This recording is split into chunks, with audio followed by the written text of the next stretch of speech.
الحين بسوي وياكم شوربة. هاي الشوربة على طريقتي أنا، شوربة خضرة.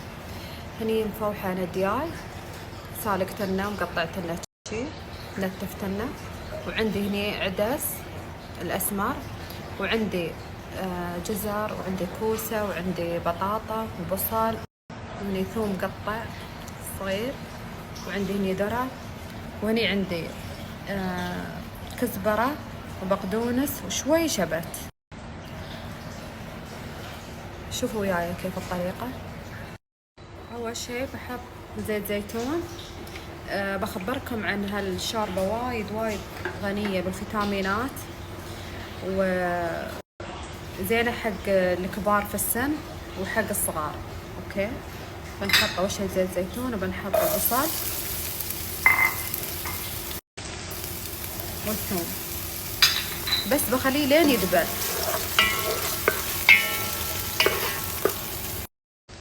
الحين حطيت الماجي، طلعت ريحة الثوم ودبل البصل. اوكي، بحط البطاطا والجزر وبحمص.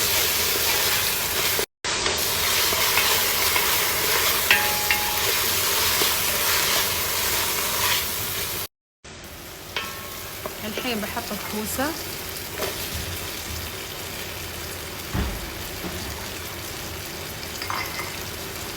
وبحط الذرة.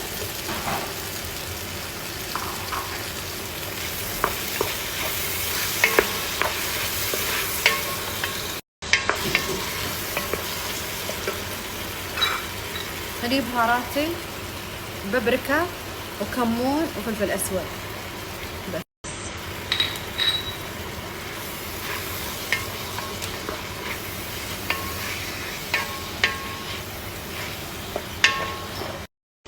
حمستن كلهن أرباعه عشان ياخذ من طعم البهارات. بحط الدياي المسلوق،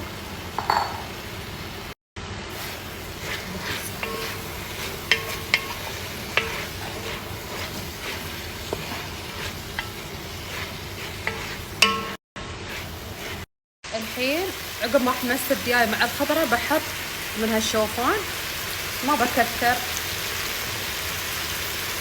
وبحمسه كله مع بعض.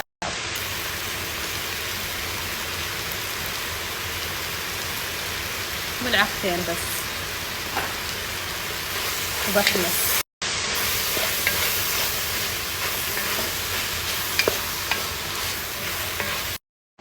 زدت شوي ماي وخلطته، والحين بحط من الشعرية هاي مات ماجي، بحط باكيتين لاني انا مسوية كمية كبيرة. تمام، شوفوا تبارك الله. الحين شو بحط العدس اللي سلقته، فيها عناصر غذائية يعني والله بتقولون بس نشرب هالشوربة وخلاص.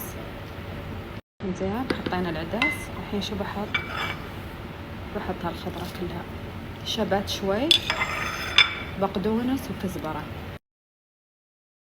شوفوا هاي شوربتي وخلصت. شوفوا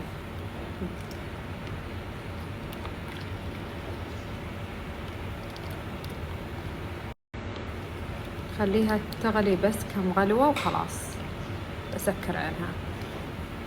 هذا قوامها. إذا تبونها غليظة أغلظ عن شي زيدوا من الشوفان.